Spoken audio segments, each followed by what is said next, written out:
So for this final video, I'm going to be going back and exploring Kony 2012 because during Com 416 it was one of the more interesting topics to me.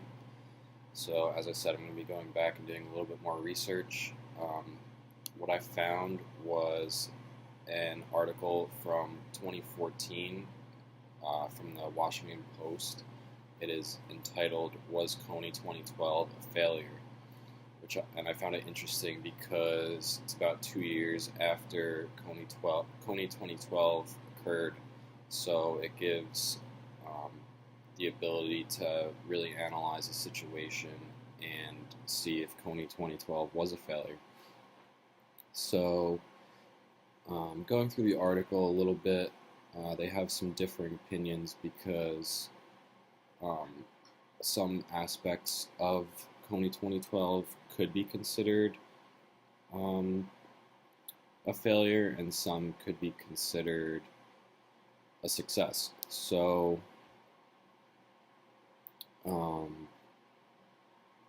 the video in regards to virality can definitely be considered a success because it had so many views and was really considered one of the first true viral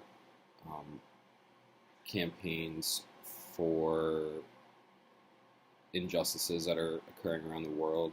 And because of that, a lot of different organizations that try to promote or try to stop human rights violations, they actually use Kony 2012 as sort of a model for getting their message out there. In the sense that it can be considered a failure, there are a few different reasons why.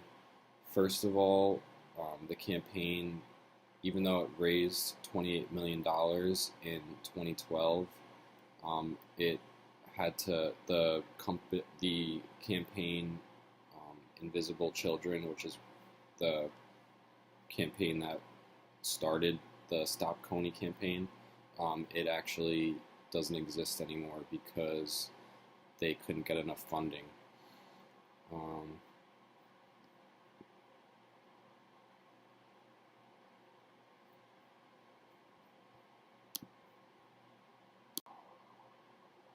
Another reason that Kony 2012 can be considered a failure is that Joseph Kony and the LRA were never actually stopped, partly because there wasn't enough funding and people felt that because this was happening in Africa, it wasn't really the United States problem, to put it in simple terms.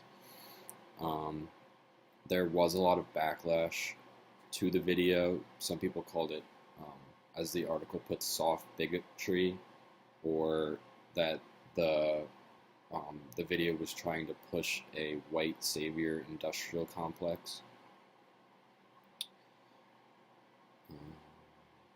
Also, one of the things that made Kony 2012 a failure was the fact that the Ugandan military has tried to intervene and catch Kony, but he is more than likely in a territory that the Ugandan people can't legally access. So that was definitely a failure that they weren't able to catch him before he left Uganda.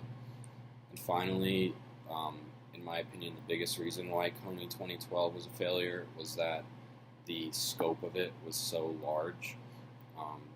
Just the fact that the hashtag Stop Kony was so big, it's such a difficult thing to actually stop. So unless Kony and the LRA were completely wiped out, which probably wouldn't have been possible, it was basically impossible for Kony 2012 to ever succeed in the first place, just because the scope of their mission and goal was so large.